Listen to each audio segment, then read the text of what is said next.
In today's show, we're taking a look from McFarlane Toys, DC Multiverse, the Dark Knight Trilogy, Scarecrow, Build-A-Figure, Bane. Stay tuned.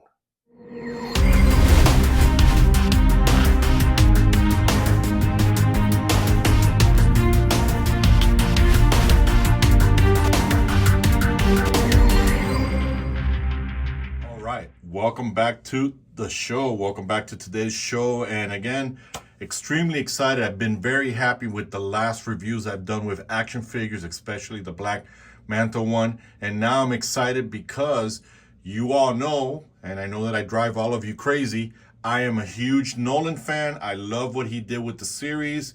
I'm going to be honest with you, ever since Nolan came out with Batman Begins, The Dark Knight, and The Dark Knight Rises, I threw away the 90s Batman because I'm not into that campy nonsense. With that said, guys, want to jump into with the Scarecrow. We're going to get in here and look at some housekeeping. First off, we'll start off with the stand. We get the typical McFarlane DC stand. So far, it's not needed. It's fallen there, but somewhere along the way, I'm sure there's going to be a blooper to look at. So we'll take that there. We get the Build-A-Figure Bane arms. Look at those chops right there. Look at the guns right there. And I know you see some hands in the back. They're not for this. They're actually for Scarecrow. I haven't had a chance to remove them and take a look, so we'll be doing it all on camera. I did mess around with the articulation. Very unique to it. So I'm going to put that to the side because this is for the Build-A-Figure Bane. Okay, we get toy photography, guys. How do I know? Because you can see right here that elbow bend right there. So this is toy photography. And if you want to take a moment to read, let's focus in. Here we go.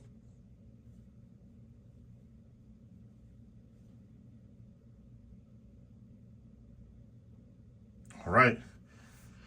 And last but not least, we get a set of hands, pointing finger hands. I'm not sure what they're there for, but you guys know that I do consider myself the unofficial or official, whichever you want to call it, of the Nolan series, and we're going to discuss my favorite villain. We're going to bring it in because McFarlane doesn't realize that, for example, this white stuff here that you're seeing on the face, that's supposed to represent maggots, but the maggots don't come out until he sprays you with the hallucination potion or whatever he uses, the drug. You can see his eyes there. Man, this is just gnarly. Honestly, McFarlane, we didn't need the maggots there. It is a little bit gnarly and gross, and that's fine. The burlap sat there. The texturing feels like a canvas. It really does. They made the plastic feel like the trench coat, you know, the crazy coat, whatever you guys want to call it, to strap in, and it has a feel like canvas. We got the noose here. Let me show you my mask. And how crazy is that? The coloring is fantastic.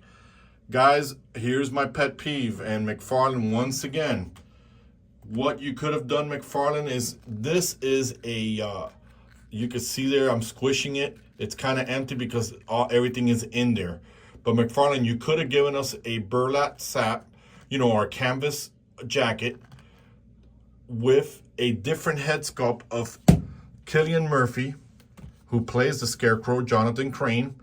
You could have given us an extra head to remove and some arms for this, but as usual, the typical look at all the plastic that I'm using. So we got all this, and we could have saved some of this off the straps, take them off and all that stuff. But the coloring looks good. Look at that, it looks dingy.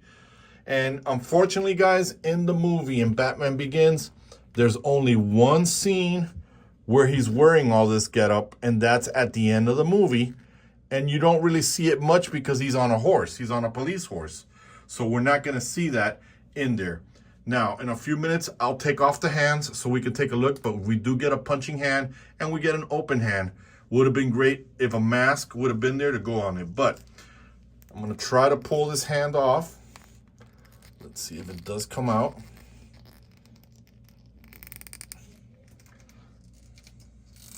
Okay, it does pop out. You can see that there. And it is slightly different, so you're not gonna fit it in there. You could see the difference in size. And I'll go ahead and take out the punching hand right here.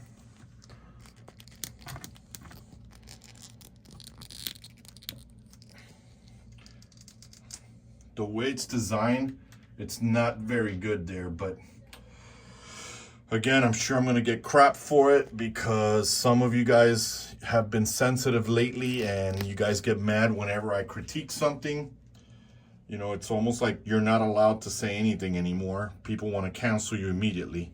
So I know that I say I like how the sleeve is covering the McFarlane joint, and it is a ball joint in there, so it does come, but there's not much of articulation that you're going to get from the hand other than when you turn it around and things like that, which you're seeing it there. But you see the suit there. I try opening it to see how far I can look in there, but the suit is only on one side. There's no suit on that back end. There's nothing like that. You see that? It's cut in half there. So again, overall looks fantastic. The articulation is sculpted into the jacket, into the straight jacket, and we'll look at that right now. So I'm not seeing where you're gonna get that, but the double jointed. But let's take a look at the articulation. Let's focus on that. You see, oh man, before we do that, we gotta go back to this detail. Look at those maggots on there. Man. Guys, aesthetically, it is very pleasing to the eyes. It's very creepy.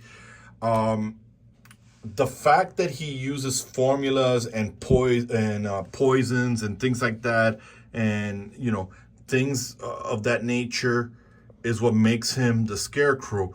But in my world, I always thought, being one of my favorite villains, there would be some kind of a supernatural to him. I don't know. That's the way I like Scarecrow. That's the way I try to envision him. You know, I try Googling if he's known how to fight Batman, and there was some kind of a wiki page that says that the Scarecrow does have, after all the years of being defeated, learning some kind of martial arts to defend himself. But let's jump into the articulation. Enough talk about that. Let's see, you could do that there. You get a 360 there.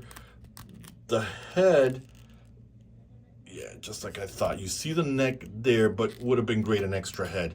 The head does go side to side, up and down on there. You do get a T-pose, guys. There is no bicep swivel, but there is a swivel here on the jacket. It's been sculpted there. Look at that there. It looks like, yep, it's single jointed. You're not going to get anything though. We did see the hand there. You're not going to get, because of the jacket and the way it's designed, this is where you're getting the waist swivel. This is as far as the legs are going to go. This is as far as Jonathan Crane is going to kick. You do get a double jointed, but you do have an opening there to get the leg out there like that. The pantsuit has been brought down all the way down here to cover the ball joint, but you can kind of see it there. It's that old ball joint, so it does swip back and forth. You do get an up and down there, and you get a toe articulation. So overall, it's not a statue. As far as articulation, you're gonna get it in there. You're gonna be able to pose this guy. You're gonna be able to animate him. As far as further articulation or anything like that, you can swap out hands. You know, you do get a fisted hand, but it's not like he punched Batman. He more like sprayed him on there, and especially in the movie. But again, guys, this is your world. This is your universe. You guys do what you can with your stop motion, with your animation. Overall, it does animate. It will be in there, on there for you. So with that said, overall, you guys know how I feel. I'm a Nolan fan. I'm gonna love it regardless. So you guys make up your mind and let me know in the comments if this figure you like. Obviously, you're gonna get it because you gotta build that Bane, and you're gonna enjoy it in your collection. But overall, I do love it. I like it. I have it. So with that said, guys, if you like today's show, man, hit the like button. You hit the bell to get notified. I love it when you guys reach out to me in the comment section. I enjoy that. And like I told you guys, I've been hanging out more in the YouTube community more than the social medias, even though I do post where to follow me when I do post, toy photography or anything, or when I upload. But I prefer the YouTube community. I've noticed I get more engagement there. And guys, last but not least, it would really mean the world to me if you took the time to subscribe on the channel. Overall, I like the figure, love everything about it, enjoyed doing this review, and I'm going to continue doing the Dark Knight Trilogy review until we get to the Bane to build them. So with that said, guys, this is your host. This is Red. I'm here with Jonathan, aka the Scarecrow. We're done with today's review, and we are